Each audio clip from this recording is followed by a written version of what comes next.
tungkol doon sa mga ghost employees at mga confidential funds niya sa Davao. Tapos pangalawa, yung frigate scam na 16 billion na kung saan ang binigay nila ng mga equipment ay yung mga segunda klase. Whereas doon sa kontrata, mga primera klase yung nakalagay. Tapos pangatlo, yung 6.6 billion pesos na infrastructure projects na binigay ni Duterte at ni Bongo doon sa tatay at kapatid ni Bongo, starting nung mayor siya until nagpresidente siya. Then, may final din ako na illegal drug smuggling case laban kay Pulong Duterte, kay Mans Carpio, kay Charlie Tan, Nicanor Faildon, Allen Capuyan, at iba pa. Ito yung tungkol sa 6.4 billion peso shabu na hinayaan lang nung presidenteng galit daw sa illegal na droga, pero ang mga kinasuhan lang yung mga maliliit na players at na-spare yung mga drug lords. Mr. Chair, pwede ho ba malaman kay former Senator Trillanes kung saan niyo po i-final yung mga kasong ito? Final ko po sa DOJ itong illegal drug trading case. Yun pong unang plunder case na ito nga, which included the illegal ill-gotten wealth of Duterte, sa ano po yun, sa ombudsman. Then, yung dalawang plunder ay nandoon din po sa DOJ na file. Apo. Mr. Chair, I am more particular on the case that you just have recently filed, Yes. the 6.4 million shabu, and that was filed before the Department of Justice, correct? Opo, yes, Mr. And Chairman. may we know, Mr. Chair, what is the status of this case pending before the DOJ? Ngayon po, nasa case build-up stage siya. Pero ano po ito, no? Open and shut case ito dahil yung ibang involved dito na akusado ay actually na-convict. So they will just be using the same set of evidence. Pero this time, it will include ito na mga ibang mga personalities na hindi nasama dun sa unang kaso, Mr. Chairman. And aside from Mr. Chair, Congressman... may I interrupt? If this is an open and shut case, why is there a build-up until now? Dahil Nagmamakawa ako sa Diyos na i-file na. Dispense with the investigation, file the case in court. darating po tayo dyan, Mr. Chairman. Pero ito po, no, buti nga yung anak niya na drug lord at saka yung ano niya, son-in-law That ay would be, I take exception to that statement, Mr. Chair. Please, It is not fair. And it's my opinion. mischievous It's my statement. opinion. Ikaw nga pinapapatay mo yung mga suspected session suspended. Wala ka na. Ano? Oh. Sani. Pinapagalit eh. Sani. Huwag kang mag-arte rito ng ganyan. You do not provide.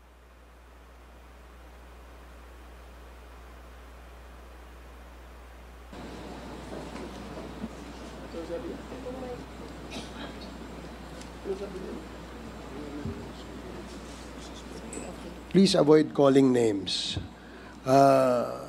We can conduct this hearing professionally and calmly. So avoid calling names para hindi po tayo magkaroon ng sakitan. Hearing is resumed. Congressman Bongalon. Mr. Chair, may I continue with my interpellations? Mr. Chair, with regard to this case filed and pending before the Department of Justice, I just would like to ask the complainant, former Senator Trillanes, I think it is safe to assume that before you filed the case, you conducted your research. Would that be correct? Yes, Mr. Chairman, doon pa lang sa Senado, nag-imbestiga na po kami at lahat po ng nakalap namin na impormasyon doon plus yung mga ginamit ng prosecution sa paglilitis ng kaso, yun po ang included. At maliwanag po yun, no? Yun namang pagka-label ko po ng drug lord. That is my assessment po, Mr. Chairman. With all due respect dun sa mga members ng committee, there is no other skirting around the fact. Kasi po, nung sila, maliwanag po dun sa testigo, yung testimonya ng testigo, kinokontrol ang gatekeepers at that time ng mga kontrabando ay si Man Scarpio at si Pulong Duterte. At nakalagay po yon on record sa Senate investigations at doon sa court hearings. Then, ito nga po, no? Hindi sila sinama nung final sa kaso by some miracle, ang in-include lang yung mga minor players.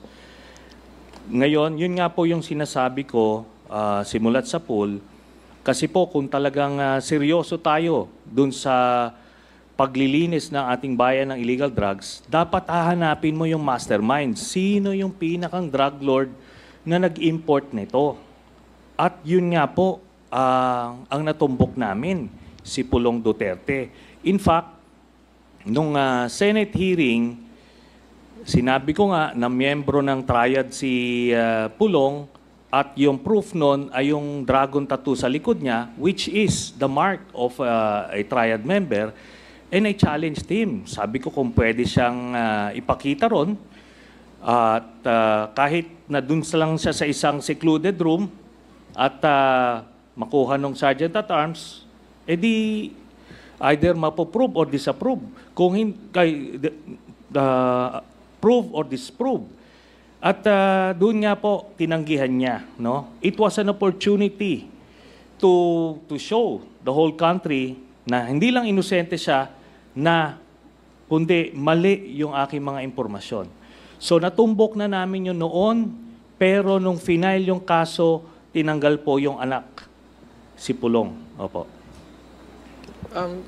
To continue, Mr. Chair. You have last 2 minutes, Congressman Bongalon. Yes, thank you, Mr. Chair. I'll just wrap up my questions.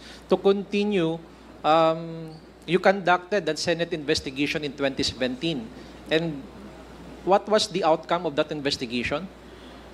Yun nga po, no? Dahil na whitewash po nung mga panahon na yon, kasi yung chairman ng committee noon ay kaalyado nito ni Duterte, kaya wala pong nahantungan.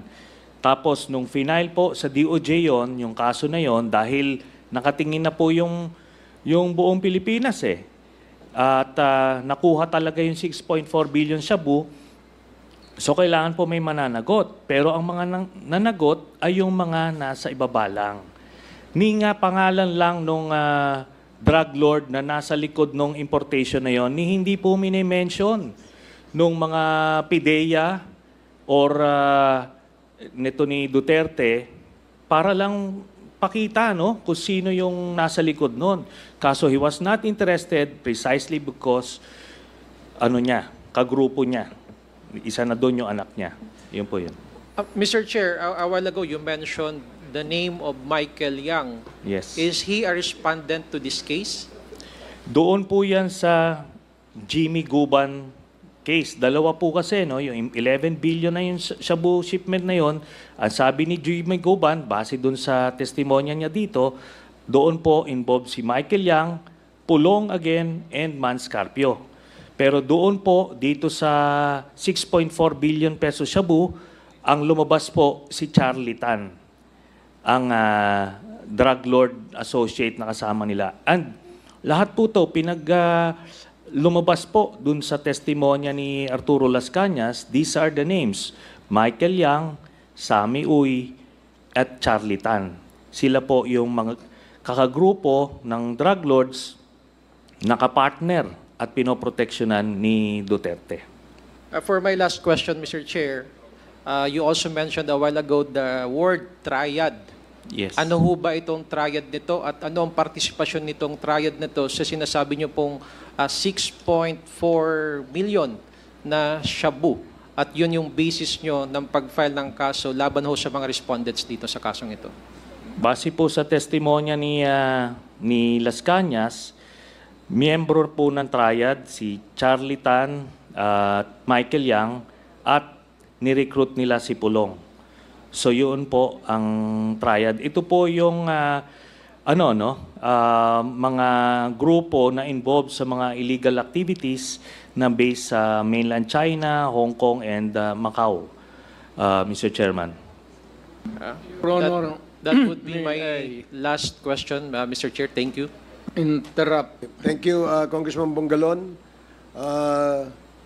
Mr. President, you'd like to say something? There are so many persons accused here or mentioned to be criminals. Criminal yung ano. In fairness, yung mga tao na sinasabi nito, dapat ipatawag Ye- at given a chance also to answer. Yes, we will. In fact, that- we invited them in the That last is, two hearings. yeah, this is how it operates, Your Honor. Thank you. Fairness. Thank you, Mr. President. Yeah, the next to interpolate is Congressman Paulo Ortega, and then Congressman Suwan, and then Congressman Lara, and then Congressman Acop, and Congressman Garin. So, yun ho ang ating order para hindi ho kayo malito. So, Congressman Ortega, you are recognized. Chair, I will yield my time to Congressman Suwan since I was given a 9-minute interjection earlier.